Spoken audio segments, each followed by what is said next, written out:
This is KC Sports Tonight.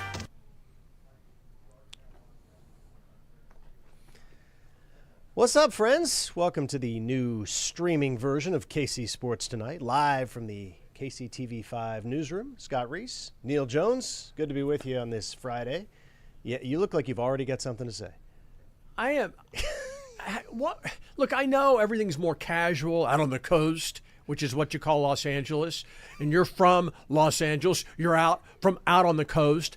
But do you disrespect our lovely audience that tunes in on Facebook or Twitter or what other areas? YouTube TV. We're on all these different sites. You won't even wear a tie. I go in, I'm wearing a sport coat and a tie, and he comes in dressed like that. I think it's just very demeaning. I think before this conversation goes any further, perhaps we should zoom out the shot to see the full body. I don't think that'd be a good idea at all. I don't, really? Scott. I don't think that would help anybody. Are you ashamed of your legs? Because I can see them under the shorts that you're wearing with the coat and the tie and the pocket square. I am wearing shorts, but at least this is called a television suit because you only see from here to here. Ah, but this is not television. This is the more casual KCTV5 stream. And speaking of that, I've been looking into this. As you know, I have a law degree in communications law from the University of Tulsa. They don't claim me, but I really do. And so I know a lot about the rules and regulations regarding and managing television stations over the air. And one of the things you can't do is have plug-ola or payola. Not only is that against the regulations, it's against the law. You can be fined. You could go to jail. You could have, I don't know anybody's ever gone to jail. But you know what? We're not on television, so I can do product placement. Hi, I'm Neal Jones, and I, too, play Titleist Pro V, just like a bunch of guys. Tiger Woods played Pro Vs or played Titleist until they gave him a lot of money to play Nike. How'd that work out? So I can say this. If you want to send me a bunch of Pro V ones, I'll use them, and I don't think I can get in trouble. I don't think that's against the rules if you're online, right? I guess we'll find out. But I'm kidding, by the way. Don't send me Pro V ones. This does live eternally as a podcast, so if you do say something that happens to be illegal, the evidence will be ample. It will not be hard to find.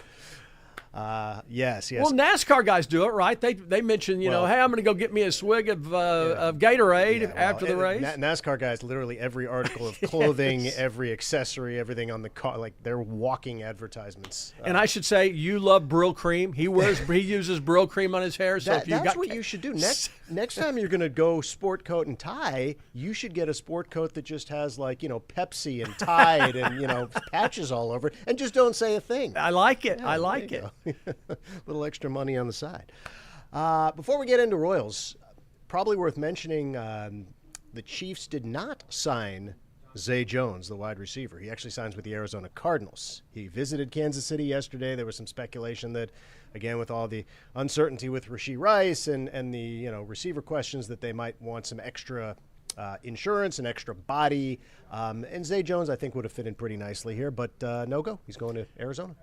Scott, there are a lot of franchises. They go out and spend a lot of money on big name receivers. I mean, top of the line receivers. They mortgage their future in some respects to get these people, but they don't take care of the quarterback position, or sometimes more importantly, they don't take care of the offensive coordinator position. The one thing I'll say about Andy Reid is, in the quarterback he's got, if they get a weapon, he will find a way to utilize them, and he'll work them in with their offense. And so usually when I find out that the Arizona Cardinals have gone out and got DeAndre Hopkins or someone, you're like, oh, that's interesting. Yeah. Well, how does it? How'd that work out? Yeah, it doesn't usually take off. They don't have the same numbers, not because DeAndre Hopkins forgot to play football, how to play football, but the coaching out there wasn't very good. The system hadn't been refined. They had a quarterback who was coming in who was relatively new to the league. He was a second-year player. But when the Chiefs look at somebody, I think, if Andy Reid and Brett Veach pulled the trigger on this guy, I'll bet you they find a way to use him because he's so great at it. Yeah, no, that's fair. And we'll never know in this case, but still time, and there's still guys out there, so maybe they still will add another body as we await the Reiss inevitable suspension, which may or may not come at the start of next season. Let's not go there today. There's no new news. Let's talk about the baseball team because they're really good. They're exciting. You were here last night. Big win out in Anaheim, first game out on the West Coast. And, you and I sat here 2 days ago, and we talked a bit about Dairon Blanco and what he brings to the team as sort of a pinch-running Energizer Bunny specialist. Well, he got a start last night, and all he did was go 3 for 3, hit a home run, score 4 runs, and steal 2 bases. I'm starting to think that they may have stumbled onto something here that they can use as more of a regular piece than just a 7th, 8th inning speed guy. He was really impressive last night. He had a guy at third base, and then they steal a base, so his guys at second and third. He gets a single, or he gets an extra. I wasn't watching the game. I was working on stuff, and so I was editing highlights and stuff, and they told me he clearly is getting productive at bats. But, Scott, as you know, how often do you see a guy have success and you're like, wow, this guy, he's up from Omaha and he's doing really well, or he's a guy they just brought in. What happens? They scout him, and they find your weaknesses. You cannot hide a weakness in baseball. In football, you can. In baseball, you can't. They play 162 games. They get 3 or 4 at-bats per game generally, and they all scout through video, and if a guy's not hitting the curveball, that's all he gets. Or if they're jamming him inside and he can't get the bat around on the ball and put it in play, well, that's what he's going to get. If he can't get his bat on the outside corner, that's what they're going to do. If he doesn't have a good batting eye and swings at balls, although the Royals catcher does that, Salvi does that. Yeah, well, but he can hit him. They'll continue to do that. So that's the thing that, what do they got, 100 at-bats so far this season? Let's wait till they get to 150, 200 at-bats, and then you really begin to see what a person really has. Yeah, no doubt. But it does make you wonder whether there is a viable option here if some of these outfield bats continue to struggle. I mean, Kyle Isbell hitting about 220. Hunter Renfroe's under the Mendoza line. He did not look like the same guy.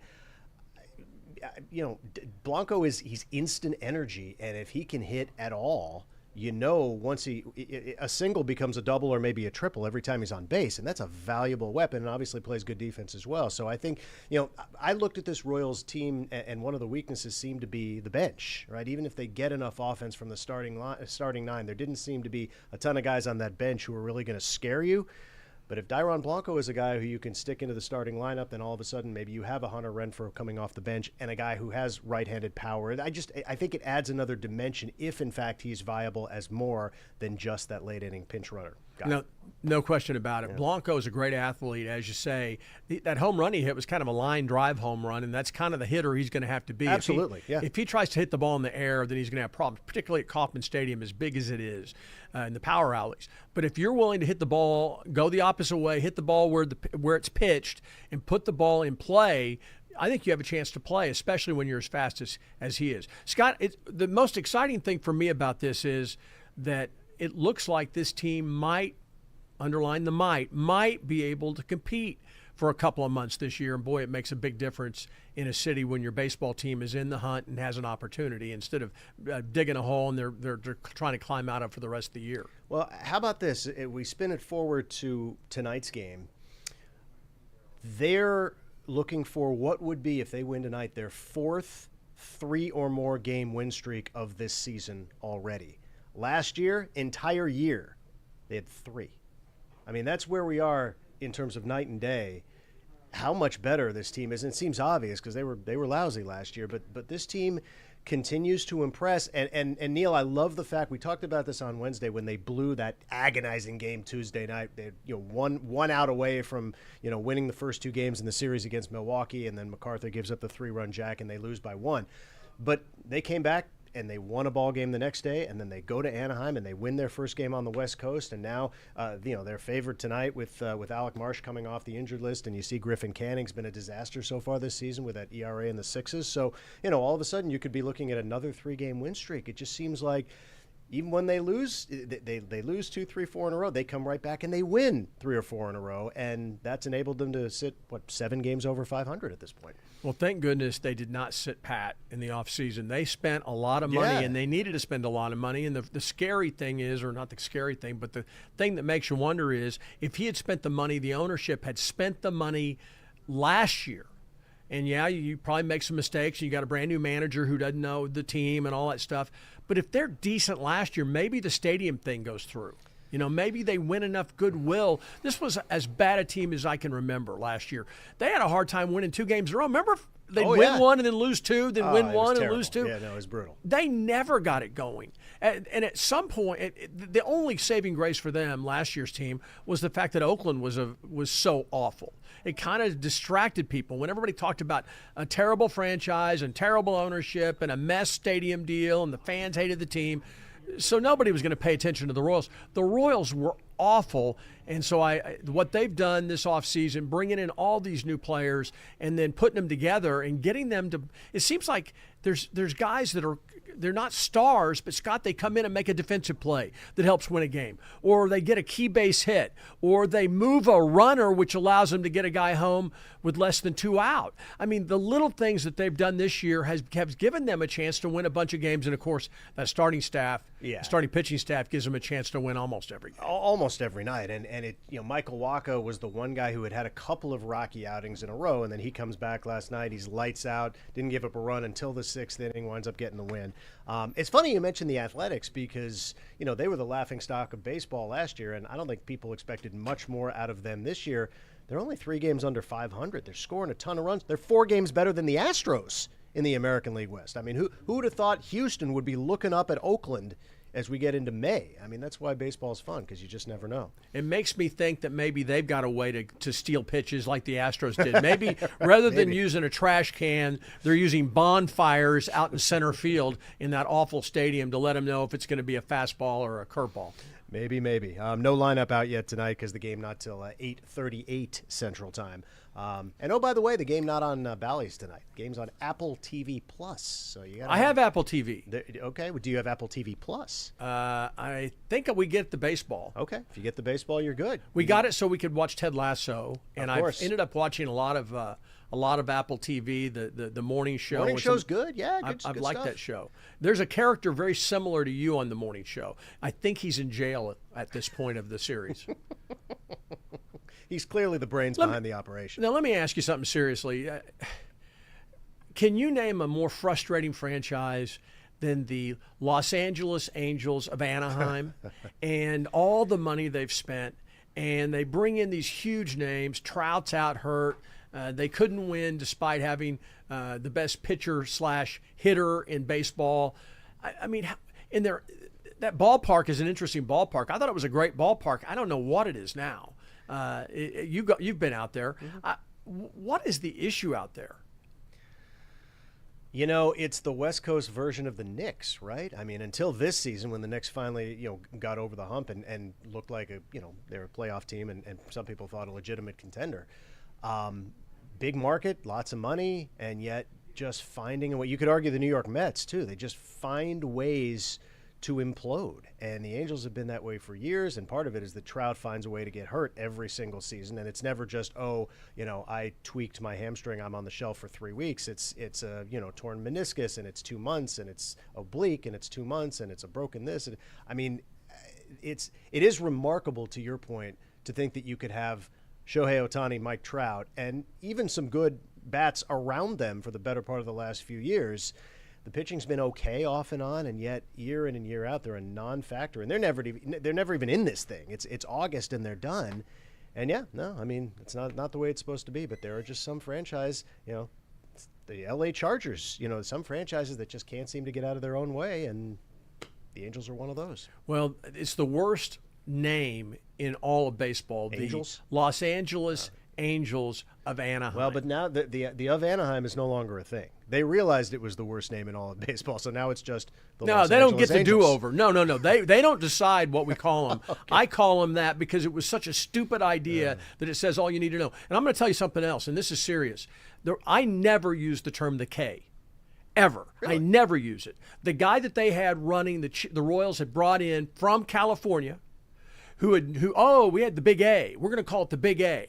It was named Kauffman Stadium because there was a guy from Kansas City who believed in Kansas City and put his money where his mouth was, and he financed winning baseball. And he didn't complain and didn't demand a new stadium. All they did was win. And at the end of his life, when he knew he was sick and knew that he wasn't going to probably make it very much longer, they overspent and they blew money and they bought in free agents and stuff, and that did not work out. But that didn't come from penny pinching. That came because he cared. And the guy from L.A. who came in said, we want to distance ourselves from the Kauffmans. We're going to call it the K. And when I heard that story from somebody who worked there, who was in the room when it happened, when I heard that story, I made a point. I am never going to call it the K. I did not know that. I'm going to call it Kauffman Stadium. That meant something. And so that's probably one reason I wasn't a huge fan of, the Big A is a great name, and that was kind of a neat ballpark when it first opened up. And it had a big A. Yeah, out, and you drove by and the great thing about A is it's the same from both directions. Yes. I didn't realize that. So it's an A looking this way, A looking that way. Yeah, there you go. And so it's not that I hate the franchise, but it bothered me a lot. And so ever since then, I have rooted against them, and that's probably not fair. Mike Scioscia was out there. I'm a Dodger fan, right, as you are. That's the only thing we share in common, and I think I got there first because I'm older. Mike Scioscia said, no, they're a great organization, and I had a friend who was a scout there who's passed on, but he was very helpful in educating me about Major League Baseball. So it's not like it's a terrible – and Gene Autry was a great owner and all that stuff. But I'm going to tell you, because of that, because a marketing guy comes in here and decides we don't want to name it Kauffman. We don't even want to mention him. He's dead now. They don't own the team anymore. We want to get away from him. That bothered me. Not for nothing, but I will be at an Angels game next month. I'll be out there in L.A. for a week and planning to go to the Big A for the first time. And I haven't been there in probably 20 years, so I'm looking forward. That's got to be free tickets, right? No, actually, I haven't bought them yet. But you're going to pay to go to a game there. Yes. You're a Dodger fan, and you're going to pay to go see the Angels? It's a Tuesday night in Anaheim. The tickets will probably be $7. But it's the Angels. That's all right. It's baseball, man. I'm good. Who are you going to yell? Who are you going to? Are you one of those guys that starts riding players you don't like and yelling at them and stuff? No. I think that's one of the fun things about baseball. No. Only if I see a guy in the stands wearing a suit, a tie, and shorts, I'll get on that guy. Yeah. I should mention, since we put it on the side there, Alec Marsh off the injured list. He will start tonight for the Royals in Anaheim at the Big A. What about Daniel Lynch? I mean, you weren't here a couple of years ago when I know. It was one of the worst things, couple of the worst starts. Yeah. He was mashed so bad that somebody said he's tipping his pitches. And so that became the storyline. He's tipping his pitches. Well, so they quit tipping the pitches, and he still got it. Yeah. And it was just so frustrating because he's such a talented guy, and he's a good guy. If you've ever interviewed him, seems like a nice guy. I'm thrilled that, what do you have, 5 scoreless? 5 scoreless over the weekend, and then came in last night and cleaned up when Waka got tired. So, yeah. I used to watch the games when I anchored, but then I learned from you there's no reason to watch. Just have Rusty Glusing, our editor, and Gabe, little Timmy the intern, have them watch the game. Hey, Neal, 2-run homer. Neal, another 2-run homer. And so I don't get to see the games. Good times. Well, you know what? If you're a whoops, that's not supposed to be that one. Hang on. We're not talking cheap. Hey, there we go. Okay. So, speaking of games, this is the soccer capital of America, I'm told. But this week, it's all over the place. You got Sporting playing the rare Wednesday Saturday, so they had to go to Omaha to play that sort of minor league team on Wednesday night in the first round of the Open Cup, and they barely got a win. They had to go to the 120th minute for the game-winning goal, but they survived there and they advance, and they'll play Tulsa now, I think, on the 21st. And then they come back to Kansas City, and tomorrow, 3 days later, they got to play Houston, back to the regular season schedule of MLS, and a rematch of an opening day 1-1 draw. So that's tough. You got two games in 3 days, and they're playing a lot of soccer right now. And they're also trying to find their way kind of in real time because it's been a little bit of a struggle. Well, one of the things about these midweek Cup games, this is the Lamar Hunt U.S. Open Cup. So it means more to Sporting KC and to the Kansas City fans than it does most markets. I'm sure down in Dallas, FC Dallas, or whatever the name of that team, I'm sure they care about it because it's named after Lamar Hunt, the patron saint of soccer in the United States. But other than that, these cups, these cup type games are a great opportunity to play all your young guys, see what they got, rest up the older players or players who might be a little gimpy, and that's why there's so many upsets, because Omaha, they're 2 steps down. Tulsa's 1 step down. Right. The team they're getting ready to play. Yes. Omaha's 2 steps down. Yeah. And this is like their Super Bowl. Oh, Yeah. Hey, it's our intramural team, and we're taking on the Jayhawks. Let's if we beat, and that's one of the great things. I when I was overseas when I was young, and one of the great things they do there with the FA Cup, the Football Association Cup. It's the biggest tournament in the country. Everybody plays in it, and then the semifinals and finals are at Wembley. The old Wembley was the biggest stadium in the world. I think 150,000 or 125,000. It would sell out, and it's a mixture of the NCAA tournament. If you can imagine high school teams playing in the NCAA tournament, it's like that. You have amateur sides that get in, and if they can pull off an upset, it's like they won the thing overseas. This is sort of like that, and so I kind of enjoy it. And I like it when the bigger teams have to go to these small parks and play, and it's a one-shot deal, right? Yeah, no. It's not a home and home, Nope. So I think it's kind of fun. Yeah, crowds are great.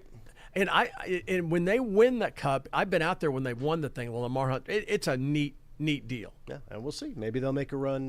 Make a run this year. They do have Tulsa, as you mentioned, coming up on the 21st in the round of 16.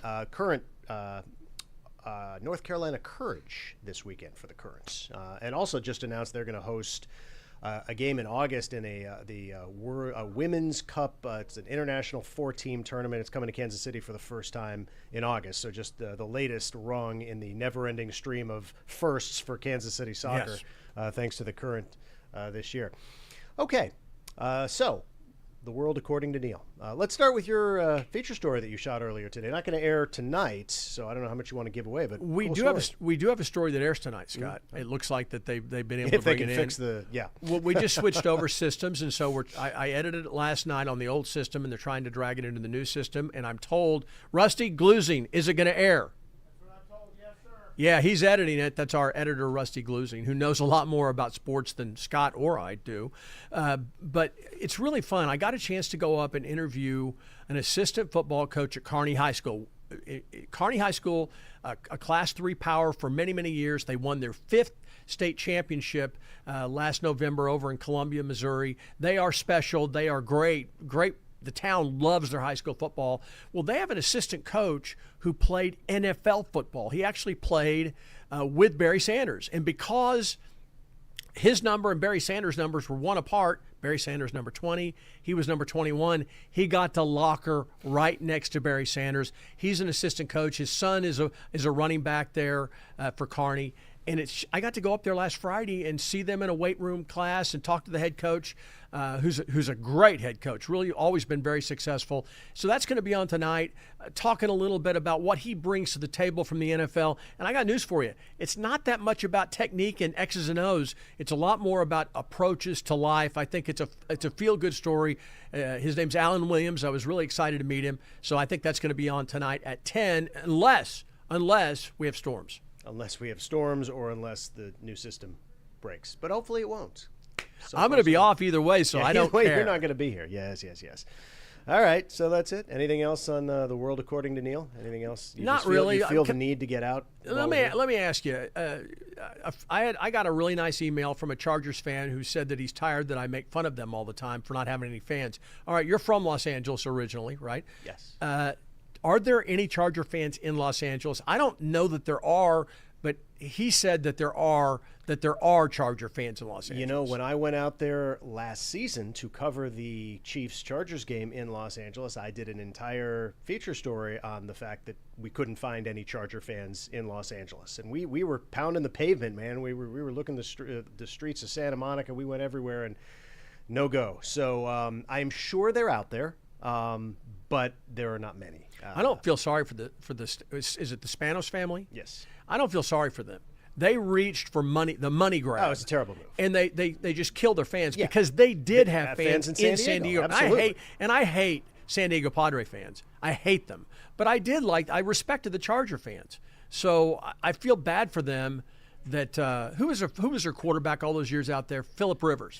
I don't like Phillip Rivers very much, but as a player. But I'll tell you what: the fact that he did not move his very large family out of San Diego, and he paid a limo driver to drive him back and forth up the freeway into Los Angeles because he wanted to stay in San Diego because he loved it and he felt that the fans were getting cheated, and so in solidarity with them, he stayed and he would study his playbook and look at videos. Do all the stuff he would normally do anyway. He just did it in the limo going to and from the stadium. Well, you need one of those like extended 20-person SUV limos to get all the kids in there.